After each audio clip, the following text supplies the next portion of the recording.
Eu son Balbino, un rapaz da aldea, como a quen dis, un ninguén, e ademais pobre, porque da aldea tamén é Manolito, e non hai quen lle tuxa, a pesar do que lle aconteceu por causa miña. Ando descalzo, o pó quente dos camiños faime alancar, magóame as areas e nunca falta algunha brocha para espetárseme nos pés. Érgome con noite pecha, ás 2 ou 3 da mañá, para ir cogando, restrebar ou xuntar monllos. Cando amanhece xa me doi o lombo e as pernas, pero o día comeza.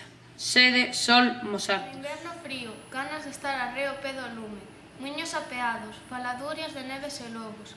Os brazos son como as peceiras, para encolgar farrapos, murnas, fridas, dedos ententos.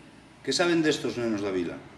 Eles ignoran o que eu penso mentras boto o corpo un gurrucho de caldo con broa, ou o que sinto cando estou no monte pingando, aterecido, vendo por entre a chuvia unha fantasma bretemosa en cada árbol. A aldea é unha mestura de lama e fume, onde os cans ouvean e a xente morre, cando está de Deus, como di a madriña. Os rapaces somos tristes, enredamos, corremos tras dos foguetes e atarrimos, pero somos tristes. Temos a pobreza e os trafegos da terra aniñados nos ollos. Sei andar mundo, ir por mares e terras que non coñezo. Nací en crime na aldea, pero agora sinto a pequena, estreita, como a que se vivise nun cortizo. Teño pensamentos que non lle podo contar a ninguén. Algúns non me entenderían e outros chamaríame todo. Por eso escribo. E despois durmo como unha pedra.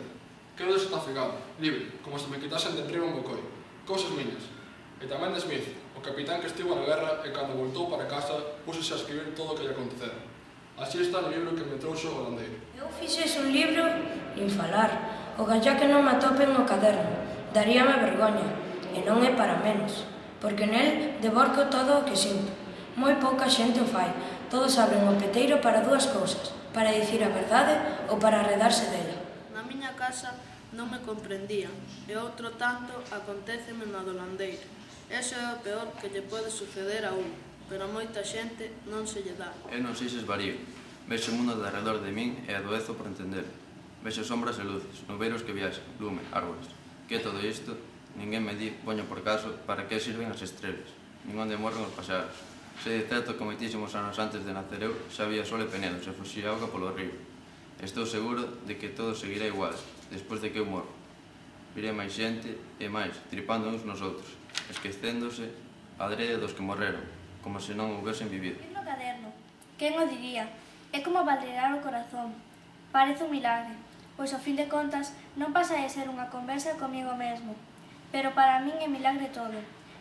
Dende as pingueiras da chuvia ata o canto do grilo. Aínda que se me ocorrese facer un libro, como fixe Smith, de pouco valería o que contase. Smith estivo na guerra, e eu son apenas un neno, como me chamaban na casa. Son Balbino, un rapaz da aldea, un ninguén.